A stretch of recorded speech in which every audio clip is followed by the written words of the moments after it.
এই বৃষ্টির ওয়েদারে মর্নিং ওয়াক করার মজাই আলাদা। অ্যাকচুয়ালি জানেন তো, এই ছোট ছোট বৃষ্টির টুকরো, বৃষ্টি মানে কি, জল, জল মানে H2O, হাইড্রোজেন প্লাস অক্সিজেন। আর তার সাথে সকাল হয়ে গেছে, গাছপালাও অক্সিজেন প্রডিউস করছে, তাহলে you can get double benefit from ইট।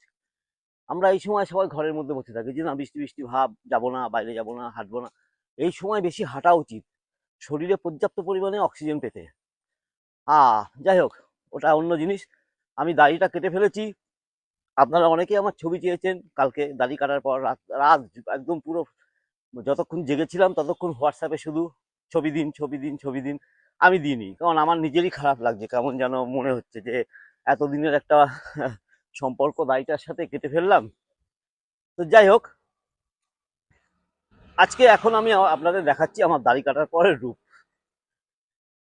আমার নাতনি বলছে যে আমার দাদা দাদু হয়ে গেছে। হ্যাঁ, এবার আপনি বলুন দাড়ি কেটে কেমন লাগছে। আমার তো নিজেরই খুবই বাজে লাগছে, টু বি ভেরি অনেস্ট, কিন্তু কাটতে বাধ্য ছিলাম, যে কোনো কারণেই হোক। সকালবেলা ঘুম থেকে উঠুন, এরকম ওয়েদারে, ঝিরিঝিরি বৃষ্টি, তার সাথে সুন্দর হাওয়া, মর্নিং ওয়াক করুন, শরীর একদম তরতাজা থাকবে। ভালো থাকবেন সকলে।